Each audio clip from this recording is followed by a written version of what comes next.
Les gars, troisième match de cette Coupe du Monde, match nul entre le Canada et la Bosnie. Et franchement, la Bosnie s'en tire très très bien. En vrai de vrai, le Canada il méritait de gagner. Pourtant, c'est la Bosnie qui a ouvert le score sur corner dès la 20e minute. Mais en deuxième mi-temps, le Canada a commencé à accélérer, à combiner et ça jouait beaucoup mieux. Carrément, la Bosnie, ils ont sauvé 2 buts sur leur ligne. Et ça n'aura pas suffi, le Canada qui a égalisé avec un superbe but. Les gars, allez le voir. Le contrôle du buteur, il est incroyable. Il fait un contrôle orienté en l'air, façon en même temps il protège. Il laisse le défenseur dans son dos. Après il met entre guillemets une demi-volée. Franchement, magnifique. Le Canada, ils m'ont fait une bonne impression en deuxième mi-temps. Franchement, je m'attendais pas à ça de leur part. Après la Bosnie, ils ont beaucoup trop reculé. Mais le Canada, il y avait des petites combinaisons, tout ça. Non, en vrai, hein, le Canada, il méritait une victoire aujourd'hui. En plus, dans un stade à domicile qui était en feu. Voilà, il y avait de l'ambiance, c'était pas mal. Et on peut voir, hein, par exemple, ça c'est les statistiques de la deuxième mi-temps. Et il n'y avait qu'une équipe sur le terrain. D'ailleurs, le Canada n'a toujours pas gagné en Coupe du Monde, les gars. Avant la rencontre, ils avaient fait 6 matchs, 6 défaites. Aujourd'hui, ça va. Ils n'ont pas perdu pour leur 7e match en Coupe du Monde. Ils ont réussi à prendre un point. Ils ont fait un match nul. Donc en 7 matchs, ils ont 6 défaites et un nul. Mais ils n'ont toujours pas gagné. Mais là, la Coupe du Monde, elle est chez eux. Peut-être qu'ils vont réussir à aller chercher une victoire quand même pour leurs supporters. Mais c'est pour vous montrer quand même que c'est une équipe qui est assez récente. Ils ont que 7 matchs en Coupe du Monde dans toute l'histoire. Et c'est pour ça, quand je vois comment ils ont joué aujourd'hui, franchement, ils méritaient de gagner. Mais dans le foot, c'est pas celui qui domine qui gagne forcément. Et aujourd'hui, ça s'est fini en match nul. Prends exemple Jonathan David, c'est comme ça qu'on fait. Les rentrants aujourd'hui côté Canada, ils ont totalement changé le match. Ils auraient même pu renverser le score. Larin, rentré à la 76e minute de jeu, qui même pas 2 minutes plus tard va mettre pour le moment, sans aucun doute, le plus beau but du tournoi. Il est servi entrée de surface, contrôle orienté, du genou derrière, première intention, il a remis une frappe, contrée, elle finit petit filet. Et franchement, les Canadiens, ils peuvent s'en vouloir aujourd'hui, parce qu'il y avait facilement la place d'en mettre 3-4 de gagner tranquillement ce match. Parce que déjà, la prestation en première mi-temps, elle est pas bonne. Et malgré ça, ils ont réussi à se procurer des occasions plus que franches. Mais ils ont été maladroits devant le but, à l'image de Jonathan David. Comme je l'ai dit, première situation ici où il va rater son contrôle.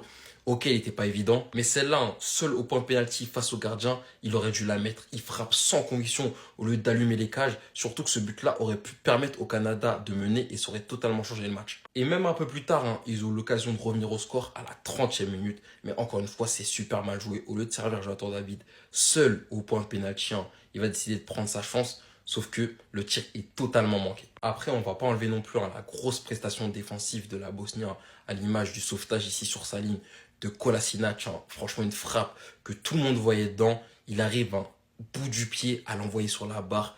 Elle ressort derrière. Et franchement, ils ont joué avec leur trip aujourd'hui, la Bosnie. Parce que oui, c'est le football proposé. Il était loin d'être divertissant. Mais franchement, ils sont venus comme des guerriers avec leurs armes. Et ils ont failli vraiment tromper le Canada. Et déjà qu'ils prennent un point, c'est vraiment pas mal. Le corner va être joué. Allez, ça va s'élancer. C'est frappé, premier poteau. La tête! Goal! Goal! Le Canada qui craque en 20 minutes. Le corner a été fatal. Le corner frappé, premier poteau. La tête à la Edinson Cavani qui fait mouche et ça fait 1-0 pour la Bosnie. Le Canada est cueilli. Le Canada est cueilli. La passe de Koné entrée de surface, le 1-2 qui est fait avec Larin. La frappe. Goal! Goal! Larin le héros. Larin le sauveur du Canada qui vient marquer le 3e but de l'histoire du Canada en Coupe du Monde, mais qui vient surtout égaliser dans ce match ô combien important face à la Bosnie. Le sublime enchaînement de Larin, le contrôle orienté, la frappe enchaînée. Magnifique but de Larin. Et c'est terminé, c'est terminé, c'est le premier match nul de cette Coupe du Monde. Le match nul entre le Canada et la Bosnie qui pourront toujours se battre pour potentiellement la 2e place. Si jamais la Suisse termine vraiment premier, le Canada ne connaît pas encore sa première victoire, mais le Canada connaît son premier match sans défaite en Coupe du Monde. Ils étaient sur 6 défaites en 6 matchs, les Canadiens. C'est le premier match sans défaite des Canadiens au mondial. Bravo, bravo, faut bien commencer quelque part. La Bosnie aura été héroïque, très solide défensivement. Le Canada aura eu de belles situations. Une première mi-temps où tu auras eu beaucoup trop de déchets, une deuxième où il y aura eu de gros sauvetages bosniaques, de très très gros sauvetages bosniaques, 2 sauvetages sur la ligne notamment. Mais en tout cas, bravo au Canada. C'est une folie comment il est devenu trop nul au football. Et certains supporters du PSG, c'est l'heure de votre procès. Parce que quand il partait libre de Lille, Jonathan David, vous vouliez le prendre gratuitement et Tej Gonzalo Ramos. J'espère que vous voyez aujourd'hui comment il est devenu nul.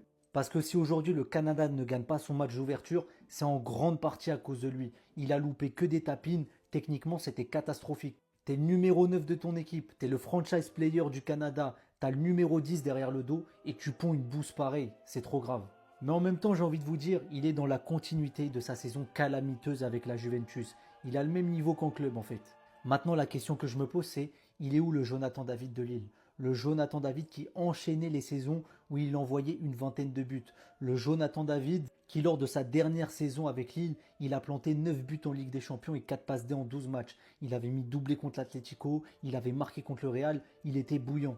Alors oui, il marquait beaucoup sur penalty, mais il fallait les mettre quand même. Et il mettait sa vingtaine de buts par saison. Mais en même temps, il fallait s'y attendre les gars. Aucun club ne s'est positionné réellement sur Jonathan David quand il jouait à Lille malgré les grosses saisons qu'il faisait. Ça a attendu qu'il parte librement et c'est la Juve qui l'a pris, c'est même pas un gros club européen. Parce que oui, je considère plus la Juve comme un gros club européen depuis 4-5 ans maintenant. Quand je pense qu'on vient de se taper un Canada-Bosnie alors que ça aurait pu être un Canada-Italie. Comment j'ai le seum. Les gars, si le Hallam Ball devait représenter un match, il représenterait bien évidemment ce Canada-Bosnie. Parce que honnêtement, même si on a vu des mecs qui avaient la dalle, des mecs c'était des morts de faim sur le terrain pour gagner, les gars, au niveau technique, qu'est-ce que c'était compliqué. Honnêtement, dans un match où très tôt, la Bosnie, des mecs qui ont vraiment rien touché de tout le match, les gars, ils ont eu 0 occasion de tout le match, marquent les premiers contre le cours du jeu. Ils en ont eu des occasions, hein. Et celle-ci, leur capitaine, les gars, Kolasinac Prime, c'était Marcelo ce soir. Les gars, c'était trop. Honnêtement, mais les gars, il était trop fort. Il a eu des crampes, mais heureusement qu'il est sorti parce que c'était le pire cauchemar des Canadiens, ce mec était trop fort. On a vu une très belle ambiance. On a vu de belles choses. Le Canada, honnêtement, moi j'ai grave kiffé. Match très combatif, mais les gars, Jonathan David. Comment c'est possible? Franchement, je m'attendais à un gros match de sa part, justement. Mais on voit qu'il manque de confiance, les gars. Autant dans le jeu, ça allait, ni autant que techniquement, les gars, c'était chaud. Les gars, ce match-là restera sur un partout. Un partout où, honnêtement, le Canada aurait mérité de gagner. Mais la Bosnie a bien joué son coup.